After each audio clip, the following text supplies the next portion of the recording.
I'm going to begin talking about pages 177 to 185 from Inquiry to Academic Writing. And these pages will, again, help you to write essay number 3, and especially they'll help you to do research for essay number 3. When evaluating library resources, remember not every library resource will be equally helpful to you. And so whenever you're going to use a source, even if you're going to use a library source, be ready to justify the validity of the source. Just in case I ask, be ready to talk about the author's background and credentials. If your source doesn't have an author listed, for example, a newspaper article that doesn't have an author listed but just says, for example, it doesn't have an author listed, I'll question the validity of the claims. If I don't know who it is that is making these claims, then of course those claims are subject to question. If the author's credentials are unknown, if there isn't like a brief biography telling us who the author is, who's writing this? A college professor, somebody just with an opinion, a blogger, a research scientist? Then I'll also question the validity of the claims, and you should as well. Again, when you're evaluating sources, be aware of the author's purpose. What purpose are they? What's their purpose in making their arguments? Sometimes the author's purpose is to advance a claim of truth. Sometimes it's to advance a claim of value, and sometimes it's to advance a claim of policy. And just be careful to know, to be able to say, here's the author's purpose in writing this article. Be prepared to talk about the author's reasons for writing their article. Were they writing to clear up a misinterpretation, to fill in a gap of logic, to modify an existing argument, to offer a hypothesis? I'd like you to be very cautious about distinguishing different points of view that an author might cite. Be careful to distinguish between the different points of view that an author might cite and the author's own point of view. Remember that an author might disagree with a position, but he might cite that position in order to disagree with it. So don't make the mistake of assuming that any quote in an author's article reflects that author's own position and beliefs. So many students fall into this trap. How accurate are the claims that the author is making? Are there other sources that verify these claims? Are there other sources that also make these claims? So again, these are all criteria to determine whether or not a source is going to be usable and reliable or not. When you're doing research, it's very important to be able to skim. Page 178 talks about how to skim. Skimming means looking at the introductory sections of the source, examining the tables of contents, checking the notes and bibliographic references, and skimming for the argument. Remember that the introductory section includes the abstract of any article. What's an abstract? An abstract is a 250 word or so long synopsis of that article. It's really wonderful to find articles that have abstracts because you can get the overall argument of an entire 10-page or 20-page article in just 250 to 300 words. Articles with abstracts should be the first thing that you skim because it allows you to go through a lot of research sources in a short amount of time. So again, try as you're going through your library sources to identify in the search engine, you can write down different criteria, right? Different filters. So if you filter by articles that include abstracts, that might be a really fast track to get you doing research for your third essay. Remember, the point behind skimming is not to waste time reading word by word a source that isn't relevant for the argument or the thesis that you're trying to pursue.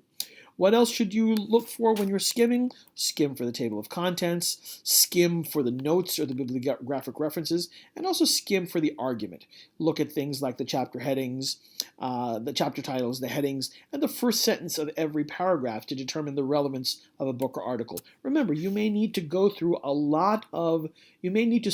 lot of material, right? You may need to do 1 hour's worth of skimming before you can come up with maybe 3 sentences that are usable and relevant to the point of view that you want to make or the thesis that you want to pursue. Keep that in mind.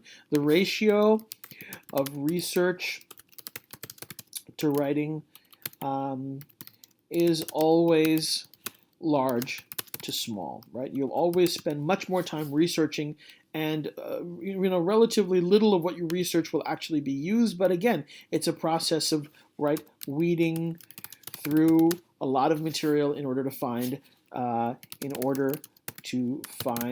just the right just the right or just the most appropriate appropriate and relevant material, right, to include. Keep three things in mind as you assess the evidence presented by an author.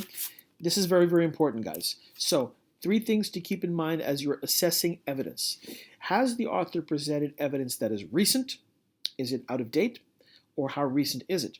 Sometimes it needs to be within the last 5 years. Sometimes within the last 10 years.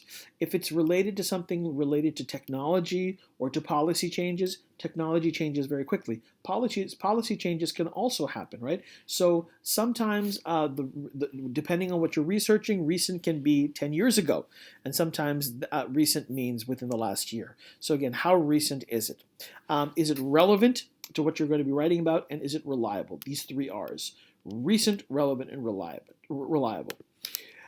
Lastly, you're going to use the internet, right, to do a lot of your research. And so here are the questions to ask from page 181. Who's the author of the website that you're getting this information from? What credentials and professional affiliations qualify this person, right, to make to make legitimate arguments in the field that's being investigated. If you have a posting that is anonymous, that's the first clue that you want to move on to a more legitimate source of information. What kinds of websites are more credible? What kinds are less credible? EDU and GOV websites are more credible because these are educational and governmental. They have to be vetted, right? They have to be the information on there must go through a very, very strict screening process. .com websites may or may not be credible, but remember, any website that ends in .com is intended to have a commercial purpose. In other words, they're trying to sell you something. They're trying to get you to buy something, even if it's a service and not a tangible product. .org, again, it may be credible. It is a website that's put together by a not-for-profit organization, but it also may be biased as well, right? So again, may or may not be, but you have to kind of figure that out. Even not-for-profit organizations may have a slant or a bias, but there is no financial gain by putting this information up, that's for sure. You should consider when you evaluate the purpose of a website, you should consider the point of view that the writer or sponsor is taking. It's especially important to ask if there's a particular bias among members of the groups that sponsor the website, and can you tell what the sponsors are advocating. Now, as you're trying to evaluate information on a site, be sure to evaluate the extent to which the information is recent, accurate, and consistent. This is important. Consistent with information you find in other places. If you find the same kinds of data in several different sources, print as well as regulated websites, then there's a high likelihood that it's usable information. The last 2 pages that I assigned have to do with writing an annotated bibliography. An annotated bibliography is useful. Again, you can search for this. You can use this as a filter criteria as you're going through different databases. You can search for articles that have an annotated bibliography. An annotated bibliography tells the reader which sources the reader has read or consulted while writing their essay. An AB answers the question that appears at the very top answers all the questions that appear at the very top of page 185, right? And you can look at those questions. What is the issue the author responds to? What is the author's purpose? To what extent is the argument persuasive? All these questions. An annotated bibliography need not be very long. It can be just a few sentences long, and it's an important source in the same way that an abstract is an important source as well. So here are the questions that I'd like you to answer for this coming for the end of this coming week. Please answer them and please post them. The first question that I want you to answer is, in the essay that I gave to you about the death penalty, a death penalty puzzle, what was the author's purpose in making their argument? Please write that down and email that to me, what their purpose was in making their argument. The answer is found in paragraph 2, by the way. So please write that down and that's number 1. For number 2, I basically, number 2 is basically, 2, 3, 4, 5. These are all together, 2 through 5, we can consider this to be. For each of the below, explain to me whether you think this source is reliable or unreliable. Can you use it when you're writing a research paper? If you find information in the comments section of the New York Times website,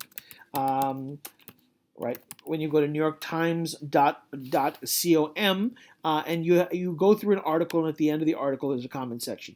Is the information you find in the comment section reliable or unreliable? If you go to a website that ends in .gov, is the information that's found there reliable or unreliable? If you want to find information, let's say, on an invention, and you go to a website that ends in .com, is that information going to be reliable or unreliable? If you find information for Wikipedia, do you find that that information will be reliable or unreliable? So again, give a brief answer, right? Answer each of the above briefly, right, in a sentence or two. And of course, please email answers to these questions to me by the end of the week. That's it for this video, and then we will move on to next week. So more to come.